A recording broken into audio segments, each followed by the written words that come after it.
Have you ever started journaling with the best intentions, only to then feel stuck, unmotivated, and not sure what to do?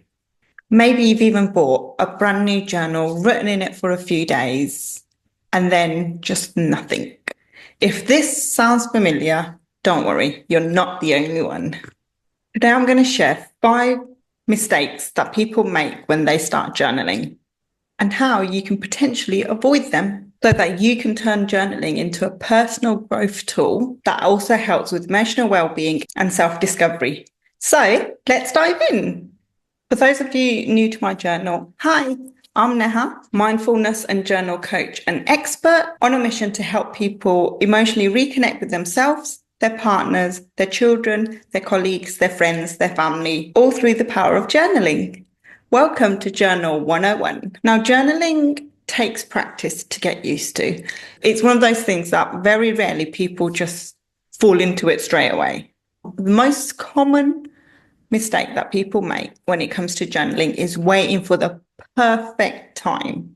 Sometimes people think starting on a fresh month. Sometimes people think once they've finished their project at work or at college, once their child's a bit older or starts nursery, maybe at the start of a year or at the start of an academic year. A lot of people say to themselves, I'll start journaling when, and often it's, I have more time. And then the reasons because they don't have time is because they're currently working on a project, their child's a bit young, their child starts nursery soon, or it's halfway through the month and they want to start fresh next month. So newsflash, there is no such thing as a perfect time.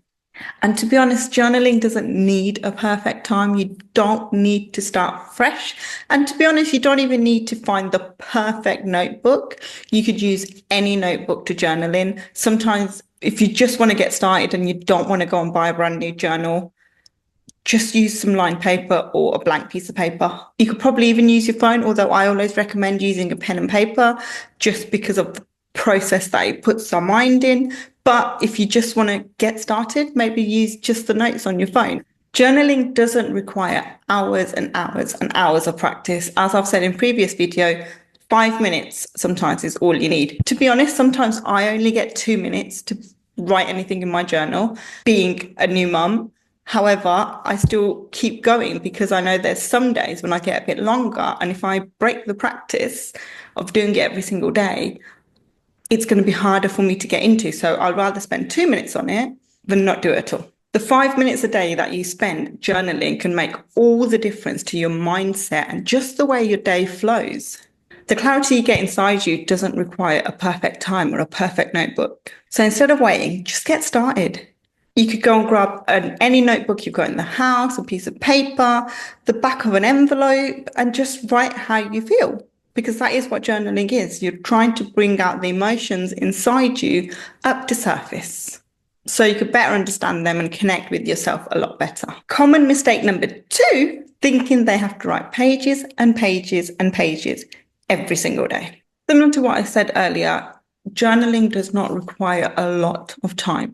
You don't need to spend hours. You don't need to do pages and pages and pages of self-reflection every single day. It can literally just be 5 minutes or just a couple of minutes if that's all you have. It's about consistency rather than quantity. Some days you could just write a single sentence or just a few bullet points. And some days you can write pages and pages, all depending on how you feel, how much time you have. Journaling shouldn't make it feel like it's extra pressure on your day. It's mainly about showing up for yourself rather than trying to write a novel.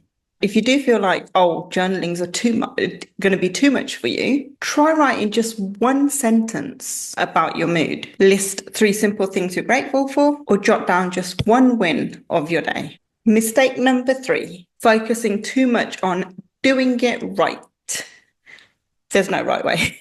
It's that simple. There's methods that you can try and different methods that you can use depending on what you're trying to achieve from it. But there's no right and wrong way. Your journal is your personal space. It's like talking to yourself, but through journaling.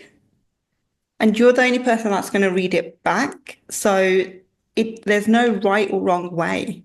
It doesn't have to be neat. It doesn't have to be structured. It doesn't even have to make sense to anyone else. Messy thoughts, just brain dump them. Brain dump is my favorite form of journaling in the morning. You could put scattered words, just words that are in your head, just write them down.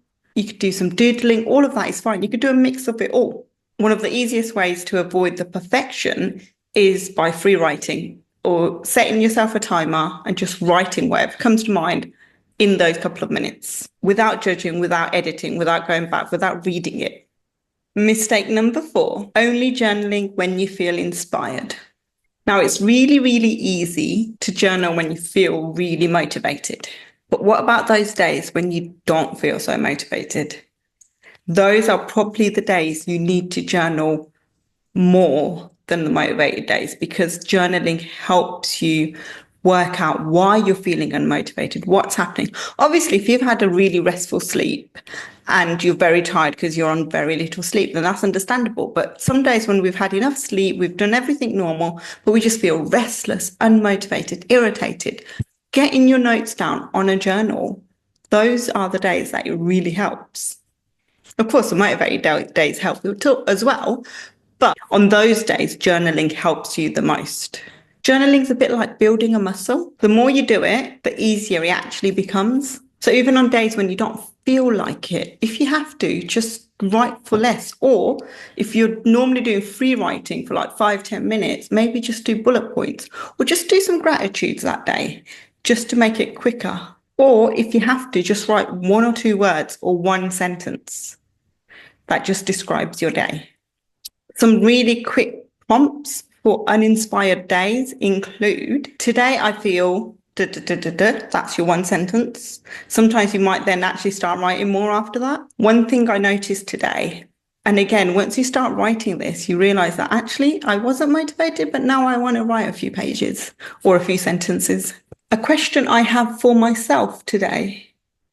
That's also another really good prompt to start with. You will be surprised how you feel after you've started writing.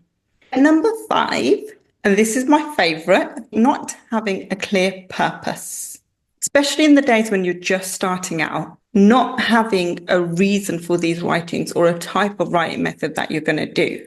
So, of course, if you're into free flow writing and you set a timer, you just know you've got to write whatever's in your mind. But that's where the journal prompts come in use. But if you've got no purpose behind why you're actually writing it, and you're writing it because it feels like a chore, or because someone like your friend is doing it and you're like, oh yeah, let me try this out as well, you're going to have days when you just stare at a blank piece of paper and you're like, don't really fancy doing this today. Whereas if you've got a purpose to why you want to do it, because you want to get mental clarity, because you want to be more emotionally connected, you're more likely to be able to start writing because there's a reason to why you're writing. Try and do anything without a purpose feels like hard work. So instead, set a purpose for your journaling practice. Ask yourself, am I journaling to relieve stress? Is it a goal or a habit I want to track?